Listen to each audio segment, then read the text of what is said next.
Good evening, everybody. My name is Nathan Hudson, longtime Cullman native, born and raised. And I just want to thank everybody again for allowing me to come out and read these stories.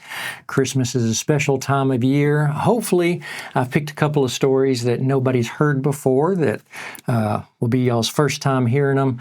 So I am using Jane Brett's Christmas Treasury. Now, every time I come to read a story, these are the stories that I read to my daughter when she was young. She's 22 now and in the military, but when she found out I was doing this, she comes up with new stories for me to read, her favorites from when she was a child.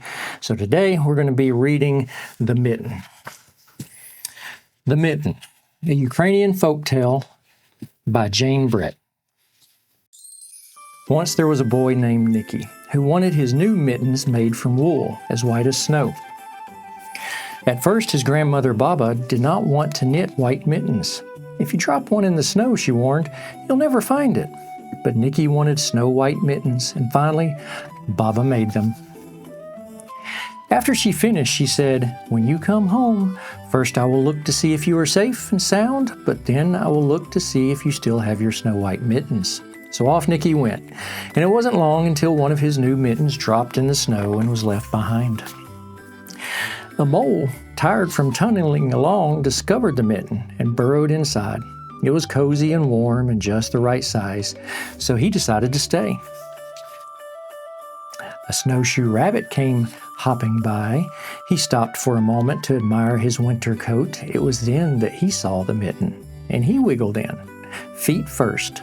The mole didn't think there was room for both of them, but when he saw the rabbit's big kickers, he moved over. Next, a hedgehog came snuffling along. Having spent the day looking under wet leaves for things to eat, he decided to move into the mitten and warm himself. The mole and the rabbit were bumped and jostled, but not being ones to argue with someone covered with prickles, they made room. As soon as the hedgehog disappeared into the mitten, a big owl, attracted by the commotion, swooped down. When he decided to move in also, the mole, the rabbit, and the hedgehog grumbled. But when they saw the owl's glinty talons, they quickly let him in. Up through the snow appeared a badger.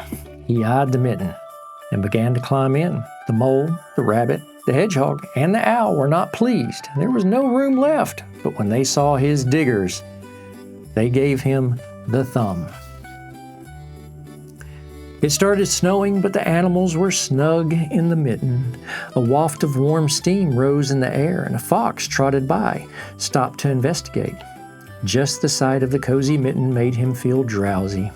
The fox poked his muzzle in when the mole, the rabbit, the hedgehog, the owl, and the badger saw his shiny teeth. They gave the fox lots of room. A great bear lumbered by.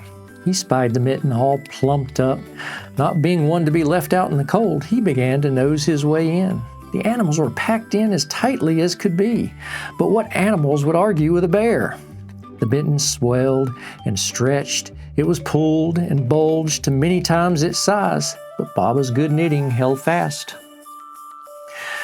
Along came a meadow mouse, no bigger than an acorn. She wriggled into one space left and made herself comfortable on top of the great bear's nose. The bear, tickled by the mouse's whiskers, gave an enormous sneeze. Shoo! The force of the sneeze shot the mitten up into the sky and scattered the animals in all directions. On his way home, Nicky saw a white shape in the distance. It was the lost mitten, silhouetted against the blue sky.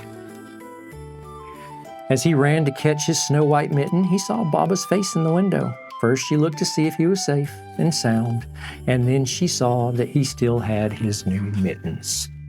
The end.